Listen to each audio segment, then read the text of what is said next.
स्वामी जी, भारतीय संस्कृति में परोपकार की बहुत बात चली है और 4 ऋण की भी बात चली है।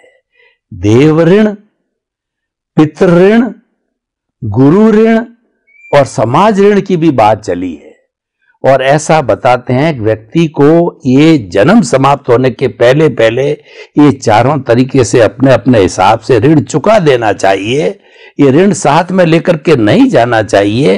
यानी सेवा का बहुत बड़ा कॉन्सेप्ट है हमारी भारतीय संस्कृति में, जो कि ऋण उतारने के रूप में किया गया है। तो कृपया अध्यात्म विज्ञान के रिलेटिव व्यू पॉइंट से ये बताइए कि ये 4 तरह के ऋण क्या है और इन ऋण को कैसे उतारा जाता है और क्यों उतारना चाहिए और उतारने के लिए क्या विधि अपनाई जानी चाहिए। कृपया थोड़ा खोल करके इस रिलेटिव सत्य को भी बताइए। जिस प्रकार से हमारे समाज के अंदर हमारे ऋषि मुनियों के द्वारा, हमारे ब्राह्मणों के द्वारा, भूदेवों के द्वारा जो कुछ भी एक परंपरा बनाई गई कि आज एक इंसान होने के नाते कितना सारा ऋण आपको है। सबसे पहले बताया देव ऋण। अभी आप देखो, देव का मतलब क्या है? देव कोई व्यक्ति नहीं है। देव का मतलब होता है कुदरत। आपने उसको व्यक्ति के रूप में ले लिया। आप कहते हैं भगवान का ऋण। भगवान का ऋण क्या होता है? क्या भगवान को कुछ चाहिए? जब हम इनको बस मांगते हैं तो देने की तो बात है नहीं। कुदरत का ऋण, जिसने हमें जन्म दिया, जीवन और मृत्यु और सभी अवस्था हमको देंगे, तो सबसे पहला कुदरत का ऋण है। हमारा जन्म ही उससे हुआ है। और कुदरत के लिए आज हम भारतीय संस्कृति वैसे भी सूर्य को नमस्कार करना, चंद्रमा का दर्शन करना, नदियों को माता मानना, पीपल के पेड़ को पूजा करना, पहाड़ों को देवता मानना, समुद्र के पास से धीर गंभीरता की दृष्टि से देखना, जंगलों की वैल्यू समझना, जहां हजारों लोग जीव रहते हैं, धरती की भी वैल्यू करना, सभी चीजों की वैल्यू करना, ये सबसे पहले कुदरत का ऋण है। ये नहीं है तो हम नहीं है। ये हवा पानी खुराक देने वाला, पानी को अपने अग्नि से बाष्पीभवन करके भाप बनाएंगे, बारिश गिराएंगे, उस सूर्य को भी नमन। और रात को सोते समय शीतलता चाहिए, शांति चाहिए, ठंडक चाहिए, और चंद्र को भी नमन। जीवन जीने के लिए हवा चाहिए, पानी चाहिए, वनस्पति चाहिए, उनको भी नमन। धरती पर जीने के लिए धरती चाहिए, इनको भी नमन। हर चीज हमको शिक्षा देती है। तो ये तो कुदरत का है, इसलिए सबसे पहले कुदरत को नमन। ये पंच महाभूत भी तो कुदरत का है। सबसे पहले कुदरत को नमन। दूसरा, जन्म देने वाले माँ बाप को नमन, जिन्होंने इस धरती पर हमको पैदा किया, हमारा अस्तित्व का वो बड़े निमित्त बने। और जो कुछ भी बचपन में हमको लालन पालन करके बड़ा बनाया, खाना पीना खिलाया, चलना बोलना लिखना पढ़ना सिखाया, जब जब भी कोई तकलीफ आती है तो माँ बाप का आशीर्वाद, ब्लेसिंग, मार्गदर्शन दिया। ऐसे माँ बाप को हमारा दूसरा ऋण होता है। तीसरा ऋण होता है गुरु का। 2 प्रकार के गुरु है, एक शिक्षा के गुरु है और एक धार्मिक गुरु है। दोनों को नमन। शिक्षा के गुरु व्यवहार में काम करता है, पढ़ाई होने के बाद हम जॉब कर सकते हैं, बिजनेस कर सकते हैं, तो वो भी गुरु को नमन। और जो धार्मिक गुरु है, जो हमको संस्कार बनाए रखता है, हमको संयमित रखता है, हमारा चारित्र निखारता है, हमको मानवता सिखाता है, हमको भगवान के लक्ष्य में रख के हमको पापों से दूर रखना चाहते हैं, या तो पापों का प्रायश्चित करवाना चाहते हैं। ऐसे गुरु को भी हमारा नमन। और चौथा कौन है? पहला हुआ कुदरत, समाज, दूसरा हुआ माँ बाप, तीसरा हुआ गुरु, चौथा समाज। ये समाज शब्द जो बताया है, मैं यहां राष्ट्र ऐड कर देता हूं, राष्ट्र, जिसमें समाज का हिस्सा भी आ गया। आज भारतवर्ष के अंदर हमारे सेंट्रल जो गवर्नमेंट आती है वो पूरे भारतवर्ष में रोड बनाते हैं, वो पूरे भारतवर्ष में ट्रेन का पाटा लगाते हैं, वो पूरे भारतवर्ष में एयरपोर्ट बनाते हैं। गवर्नमेंट बहुत बड़ी धार्मिक स्कूल और कॉलेज इंस्टीट्यूट भी बनाती है, हॉस्पिटलें भी बनाती है, बड़े बड़े इंडस्ट्रीज का भी स्थापना करती है, ताकि आम लोग उसको नहीं बना सकते तो इतना बड़ा इंडस्ट्री करेंगे तो वहां 5-10,000 15,000 रुपया का लोगों को रोजी मिलेगी। इंफ्रास्ट्रक्चर, पानी घर पे देना, इलेक्ट्रिक देना, इंटरनेट, सैटेलाइट, वो स्टेट वाले का काम नहीं है, समाज का काम नहीं है, राष्ट्र का काम है।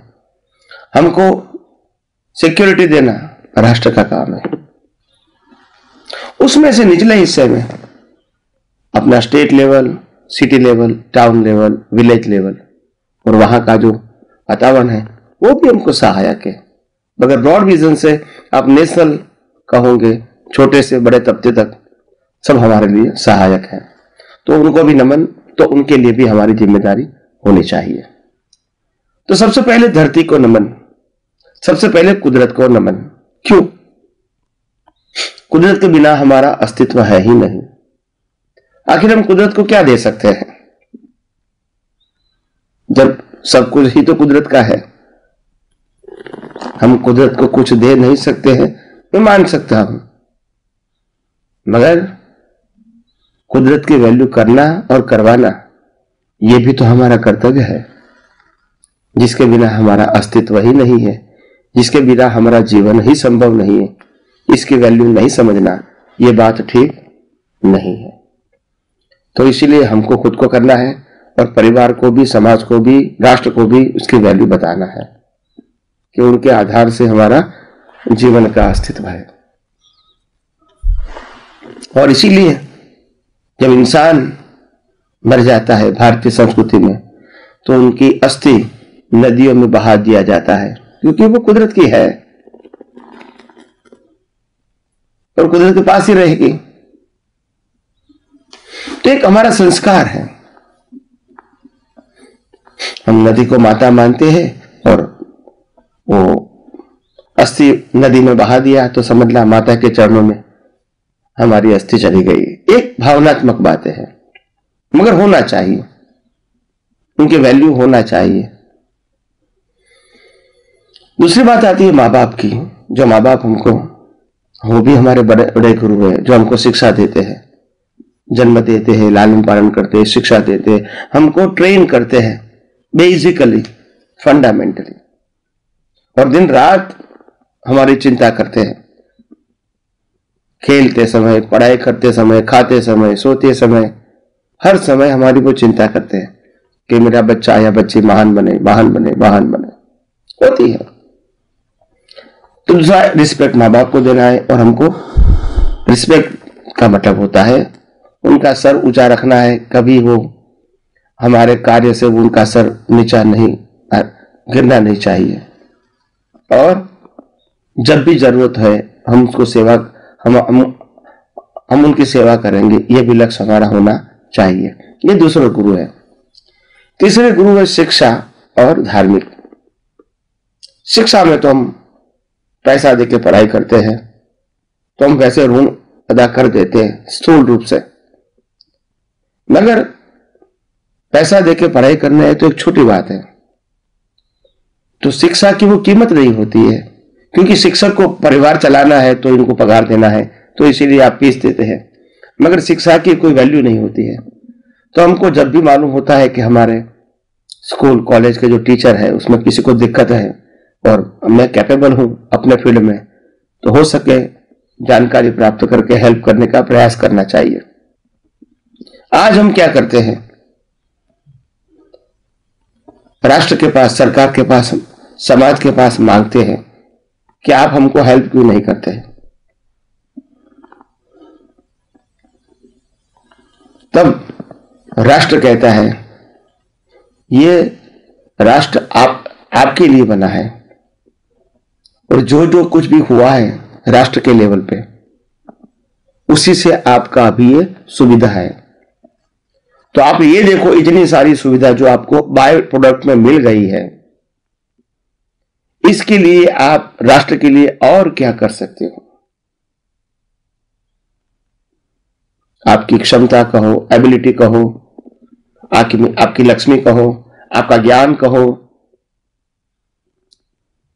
आपकी सेवा कहो, कैसे भी करके मैं राष्ट्र को, समाज को कैसे हेल्प कर सकता हूं, ताकि एक राष्ट्र के एक व्यक्ति के नाते, इस देश का नागरिक होने के नाते देश के लिए कुछ कर सकूं।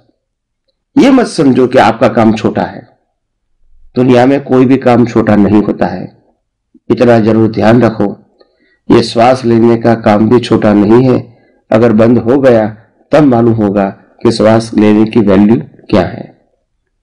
दुनिया में कोई काम छोटा बड़ा नहीं होता है।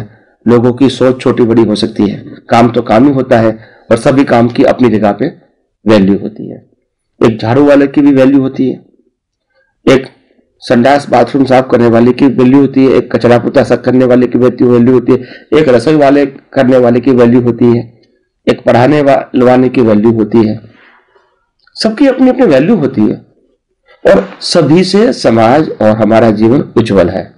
यानी किसी की वैल्यू कम करोगे ये हमारी दृष्टि की ही कमजोरी होगी।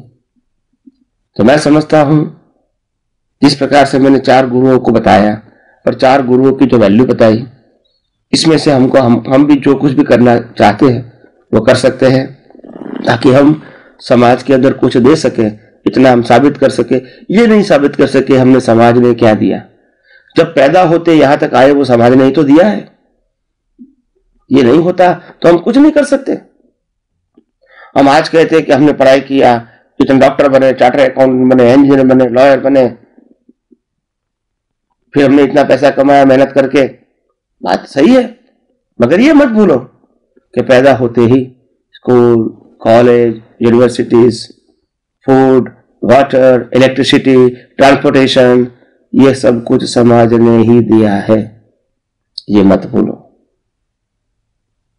किताब भी समाज ने ही दिया है और रिलेटेड फैसिलिटीज समाज ने ही दिया है। कपड़े वाले ने कपड़े दिया, खाने वाले ने खाने दिया, वनस्पति वाले ने वनस्पति दिया, फर्नीचर वाले ने फर्नीचर दिया। जिसके पास था वो सबको बांटा और आज हमारा जीवन सभी प्रकार की सुविधा से युक्त है, क्योंकि समाज के लोगों ने उसको बांटा है। हो सकता है कॉमर्शियल पर्पस के बांटा होगा, मगर ये गलत नहीं है, सुविधा तो है ना। तो सभी सुविधाओं को सहाय के बाद आप यहां पहुंचे हैं, तो आपका भी फर्ज है कि समाज के लिए कुछ न कुछ करें आपके लेवल के मुताबिक।